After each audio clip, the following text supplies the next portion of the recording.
Good morning. It's time for some Brookside renovation action. In case you're just tuning into the Brookside Basement Renovation, this is a massive undertaking of a basement renovation. I'm telling you right now. The first thing I will say is this is all new framing. Everything down here is brand new.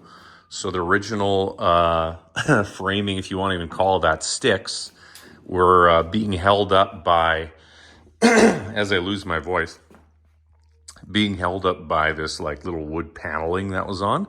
And as soon as we started pulling the wood paneling on, all of this old original framing was just coming out. And so we had to replace it all. And the insulation was non-existent. So, and on top of that, the electrical was horrible, the plumbing, everything like that. So in the end, we'll have a brand new basement. So that's what you see here. This is the all new frost wall. As well, all the plumbing is going to be replaced, including the exterior hose bib. So this here is a frost-free exterior hose bib. And why that is so important is, well, it's not going to freeze and burst and flood your basement. So when you get a new basement, you definitely don't want to flood it in a couple weeks, right? So before, that was a copper line. And it had a valve on it and all this kind of stuff so you could drain the water out in the winter. I don't suggest doing that because you will forget and you will flood your basement. So in this case, there's going to be no basement flooding via the exterior hose bibs. So we got that. And also we put a loop in here. So this loop's very important in the future. If you need to do maintenance, you can actually pull that through and replace that hose bib. So in 10, 15, 20 years, when somebody wants to replace that, they're actually not going to be looking for priority builders and not looking to swear at priority builders, I should say. So yeah, that's very, very important. Look at this. Our framer left all this backing, all those pieces. Very, very thoughtful. We've got the rec room window. It was ordered and it is here now. So we're probably going to put that in today. And the big thing was this load supporting wall. So if you see this beam up above, that is brand new. Before it was just some kind of makeshift do-it-yourself or special beam. And I'm telling you, it was just like a whole bunch of 2x4 sandwiched together and just scrap wood. And I mean, it was just horrific. And there was a big bow right here, right? So the main floor was actually sinking. So what we had to do is we had to support the whole main floor, build a whole bunch of walls, and actually pull out the original quote-unquote beam. Wasn't a beam. It was just crap. And then we put this LVL in, which was spec'd by our engineer. And what we did was not only did we redo the telepost, which is directly on a footing, we totally beefed this up beyond. So now we're supporting it from foundation to telepost all the way over here to that footing.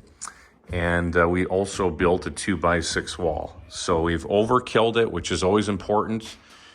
We jacked it all up to pull up the floor and make it as good as it's going to get. With that, you're never going to have absolute perfection in a really old house.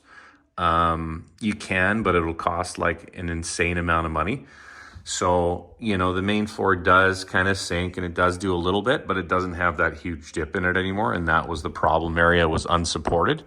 So now it's completely supported by not only the 2x6 walls, but also telepost and footing. So yeah, if you're going to pull down a wall and you see a thick wall like this, 2x6 wall, make sure you get your engineer out first, because that is generally load supporting. That's usually what a 2x6 wall is used for. So don't pull it down just on a whim, just because you're feeling excited about a wall removal, because your main floor, your second floor could come down with it.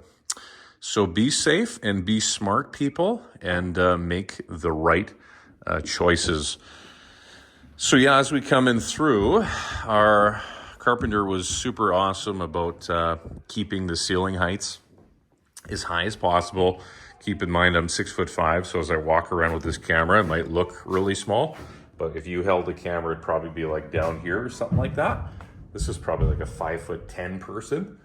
So yeah, everything is as high as possible. And do keep in mind with ducting in these older houses, unfortunately, they just are where they are.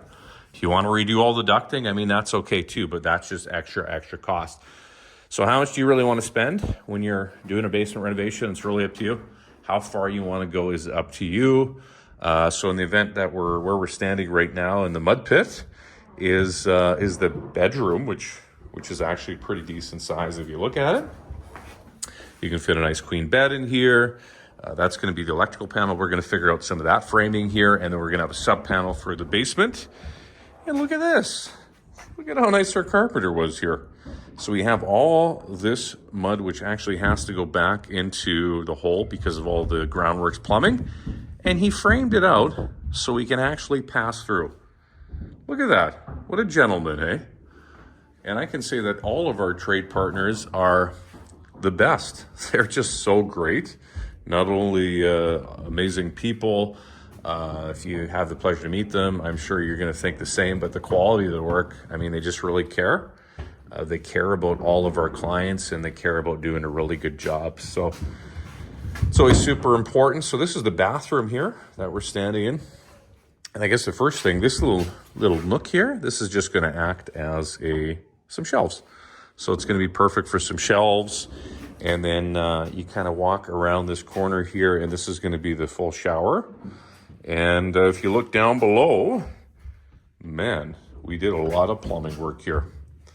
There was just a ton of plumbing work. And usually an old house like this, when you do renovate a basement, generally speaking, it's all coming out. And the reason why I say that is it's all cast iron. Over the years, it usually just disintegrates and does its thing. So if you are doing a basement renovation, I just suggest just look at all your plumbing. So this stack right here, this vent, like we totally redid that. And we just redid all the groundworks plumbing. We added a floor drain to the mechanical room. And as well, we do have a backflow valve that we added. So also just always think about that. Always add a backflow valve when you're doing a basement reno. It's a perfect time. If you don't, there could be a really good chance that in the next 10 to 20 years, your basement backs up and you have a whole bunch of stuff, which is the same color as that dirt, but it's human waste in your basement. So I'm sure you don't want to wake up one day to that smell. And I'm sure you don't want to deal with that situation. So just go forward with a backflow valve. It's the smartest thing to do. It's the most responsible thing. But yeah, just look at all the plumbing work. So again, shower, we're going to have the toilet, we're going to have the sink, backflow valve, and drain in there. This is going to be the laundry sink. And then as well, we're going to have a laundry, just a laundry box here, washer box, which is going to go right there.